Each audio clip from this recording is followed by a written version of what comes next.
పహల్గాం ఉగ్రదాడికి నిరసనగా ఇందుకూరుపేట మండలంలోని మైపాడు గ్రామంలోని యువత ఆధ్వర్యంలో కొవ్వొత్తుల ర్యాలీ నిర్వహించారు. ఈ సందర్భంగా యువకులు మైపాడులో మానవహారం చేపట్టి దాడిలో మృతి చెందిన మృతులకు సంతాపం తెలియజేశారు. ఈ సందర్భంగా వారు మాట్లాడుతూ పెహల్గాం దాడి కేవలం 27 మందిపై జరిగిన దాడి కాదని, భారతదేశంలోని 140 కోట్ల మంది పౌరసత్వంపై జరిగిన దాడిగా వారు అభివర్ణించారు. మోడీ వెంట భారతదేశంలోని ప్రతి పౌరుడు ఉన్నాడని, ప్రధాని ఏ నిర్ణయం తీసుకున్నా దేశ ప్రజలు కట్టుబడి ఉన్నారని అన్నారు. ఇటువంటి ఉగ్ర చర్యలు పునరావృతం కాకుండా పటిష్టమైన చర్యలు పాక్పై తీసుకోవాలని వారు డిమాండ్ చేశారు. ఈ కార్యక్రమంలో మైపాడు గ్రామ ప్రజలు అధిక సంఖ్యలో పాల్గొన్నారు.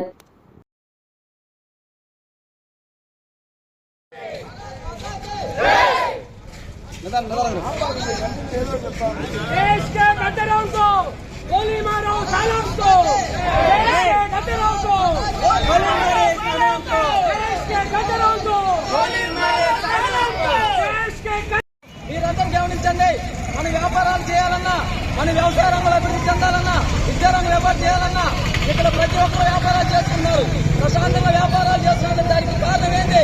మన దేశ రక్షణ వ్యవస్థ. మనం రక్షణ వ్యవస్థలో స్థిరంగా ఉండాలి. మనం నిద్రపోవాలన్నా మన దేశం కోసం ఎంతో మంది బాటలో సైనికులు ప్రాణం త్యాగమే మనం ప్రశాంతమైన నిద్ర. దీన్నందరినీ గుర్తించండి. కుటుంబంలో ఉన్న ప్రతి తండ్రి తన పిల్లలకి తెలియజేయండి, మన భారతదేశం విలువలు తెలియజేయండి. మన దేశం కోసం ఎన్నో మంది జవానులు రాత్రనగా నిద్రనగా తమ కుటుంబాలకు వదిలేసి మన కోసం, మన కుటుంబాల కోసం, దేశ రక్షణ కోసం వాళ్ళ యొక్క ప్రాణాలని తెగిస్తున్నారు. అవన్నీ మనం తెలుసుకోవాల్సిన అవసరం ఎంతైనా ఉంది. దయచేసి దీనందరికీ ప్రతి ఒక్కరు మైపాల్లో ఉన్న వాళ్ళందరూ గమనించి ఈ యొక్క శాంతియుత ర్యాలీలో బస్టాండ్ దాకా అందరూ పాల్గొనాల్సిందిగా మిమ్మల్ని మనస్ఫూర్తిగా కోరుతున్నాం. భారత్ మాతా కీ జై, భారత్ మాతా కీ జై, వందే మాతరం, వందే మాతరం, నశించాలి, నశించాలి, నశించాలి, నశించాలి, నశించాలి, నశించాలి.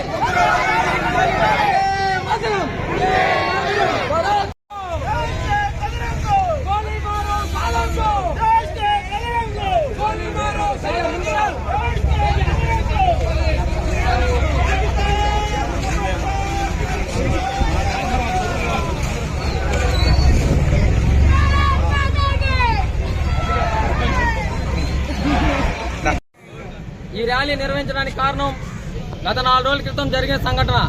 ఏదైతే కాశ్మీర్ బార్డర్లో పెహల్గాం అనే ప్రాంతం ఉందో ఆ ప్రాంతంలో 4 ముష్కరులు వచ్చి ఎవరైతే టూరిస్టులు ఉన్నారో, ఎవరైతే ఇంటెలిజెన్స్ బ్యూరో ఆఫీసర్లు ఉన్నారో అక్కడ 27 మందిని అతి కిరాతంగా కాల్చి చంపడం జరిగింది. అదేవిధంగా ఎదురుకాల్పుల్లో ఒక జవాను, మన దేశానికి రక్షణ కల్పించే జవాను కూడా వీర మరణం పొందడం జరిగింది. ఈ ర్యాలీ కారణం ఏంటంటే మన దేశం మీద ఇంకొకసారి ఇటువంటి ఉగ్రదాడి జరగాలంటే పాకిస్తాన్ భయపడాలి, పాకిస్తాన్ వెన్నులో వణుకు రావాలి.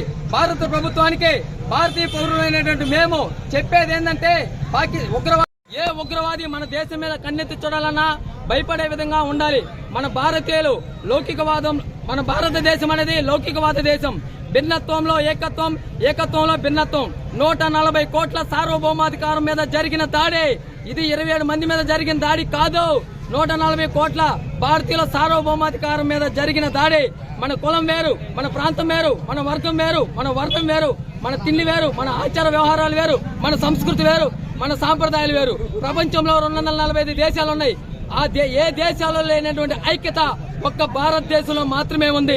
ఇటువంటి ఐక్యత కలిగిన భారతదేశాన్ని మీద దాడులు జరిగి మతపరమైన, కులపరమైన విద్వేషాలు రెచ్చగొడుతుందంటే అది సాధ్యపడే విషయం కాదు.